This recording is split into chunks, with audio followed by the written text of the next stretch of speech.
ভিতরে আসতে পারি স্যার? এসেই তো পড়েছেন, বসুন, বলুন আপনার কি দরকার। দরকার তো অনেক কিছু, কিন্তু কোথায় ভাই বলুন? বেশি কথা না বলে বলুন কি দরকার। সকালে টিফিন খাওয়ার জন্য ডিম পাউরুটির দরকার।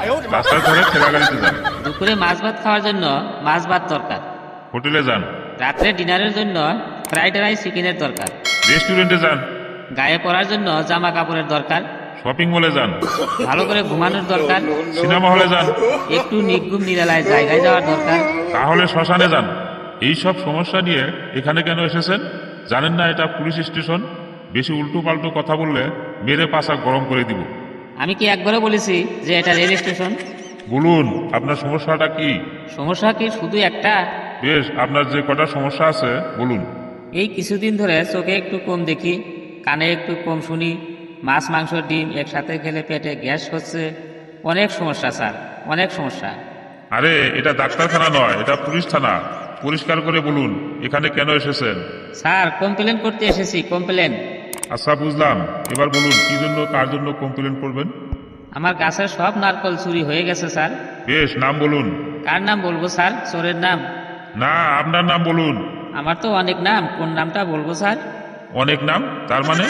হ্যাঁ স্যার, দাদুটাকে বাঁকা বলে, ঠাকুমাটাকে সোদা বলে, বাবাটাকে আল্লু বলে, মাটাকে কালু বলে, কোন নামটা বলবো স্যার? আপনার সব সার্টিফিকেটে কি নাম আছে বলুন। সেও তো অনেক নাম। রেজিস্ট্রেশন সার্টিফিকেটে আছে গুট্টু, ইনকাম সার্টিফিকেটে আছে পাট্টু, স্কুল সার্টিফিকেটে আছে মুট্টু। বাপ রে বাপ, আপনার জন্ম সার্টিফিকেটে কি নাম আছে বলুন। জন্ম সার্টিফিকেটে? জন্ম সার্টিফিকেটে আছে পটাই লেক গভর্নমেন্ট। পটাই লেক গভর্নমেন্ট? মানে এটা আবার কেমন নাম? কেন হবে না স্যার? পটাই হলো সার নেম, লেক হলো মিডিল নেম, আর লেক মানে গভর্নমেন্ট। ইন্টেলিজেন্ট লোকেরাই বুঝতে পারবে। দেখি আপনি কত ইন্টেলিজেন্ট। বুঝেছি, পটাই লেক গভর্নমেন্ট মানে পটাই চরণ সরকার, তাই তো? একদম ঠিক ধরেছেন। লেক মানে চরণ, আর গভর্নমেন্ট মানে সরকার। কিয়া বাত হয়। আপনার বাবার নাম? স্যার কোন বাবার নাম বলবো? সে কি, আপনার কয়টা বাবা? কেন দুটো? মানুষের আবার দুটো বাপ হয় নাকি?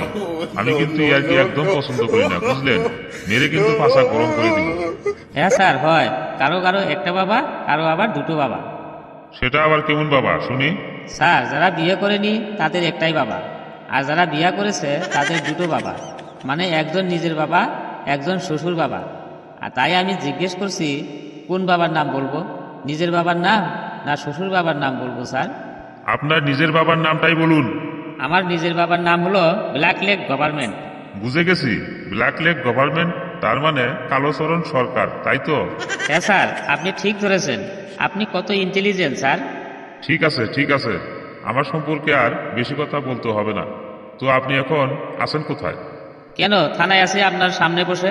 আরে আমি সেটা বলছি না, আমি বলছি আপনি কোথায় থাকেন, মানে আপনার বাড়ি কোথায়? স্যার আমার বাড়ি হলো লেমন গার্ডেন হাই হেড মোড়। লেমন গার্ডেন হাইহেড মোড়? আমার 20 বছর সার্ভিস লাইফে এমন জায়গার নাম তো কোনোদিন শুনি নাই। ভালো করে বলুন। লেমন গার্ডেন হাই হেড মোড় মানে হলো লেবু বাগান পাঁচ মাথা মোড়। সেটা এখান থেকে কত দূর? স্যার বাসে করে যাবেন না হেঁটে যাবেন? আমি বাসেও যাব না, হেঁটেও যাব না, আমি আমার গাড়িতে যাব। মোটর সাইকেলে যাবেন না চার চাকায় যাবেন?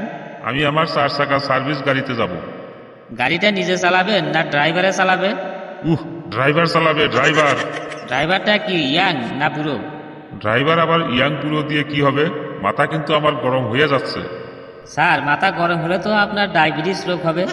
ইস, আমি আর পারছি না। এবার বলুন তো, আপনার নারকেল গাছের নারকেলগুলো দিনে চুরি হয়েছে না রাতে চুরি হয়েছে? স্যার রাত্রে চুরি হয়েছে। তখন আপনি কি করেছিলেন? স্যার আমি রাত্রে খেয়ে দিয়ে বারান্দায় বসে একটা বিড়ি টানছিলাম। আপনি জেগে থাকা সত্ত্বেও চুরি হয়ে গেল। আমিও কাল রাত থেকে সেটাই ভাবছি। আমি জেগে থাকা সত্ত্বেও আমার গাছের নারকেলগুলো চুরি হয়ে গেল। আপনি চুরি হওয়াটা দেখছেন? তাহলে আর বলবো কি, একদম আমার চোখের সামনেই চুরি হয়েছে। আপনার চোখের সামনে চুরি হয়ে গেল, আর আপনি কিছুই বললেন না? কি আশ্চর্য! আমি তখন বিড়ি টানছিলাম আর ভাবছিলাম। কি ভাবছিলেন শুনি? চোরটা আমার বাগানের পাঁচিলে খুলে আস্তে আস্তে আমার বাগানে ঢুকলো। তারপর? আমি তখন বিড়িতে একটা টান দিয়ে ভাবছি আর দেখছি। তারপর চোরটা চারিদিকে লোক আছে নাকি দেখলো, আর নারকেলগুলো নিয়ে ভাগলো। তারপরেও ভাবলাম দেখি ও কি করে। তখনও আপনি ভাবছেন? আপনি চিৎকার করলেন না কেন? চিৎকার করলে যে আমার বউয়ের কাঁচা ঘুম ভেঙে যাবে, বউয়ের কাঁচা ঘুম ভাঙলে যে আমার বিপদ হবে, কি সাংঘাতিক, কি সাংঘাতিক! আপনি ভাবতে থাকুন আর দেখুন আমি কি করি।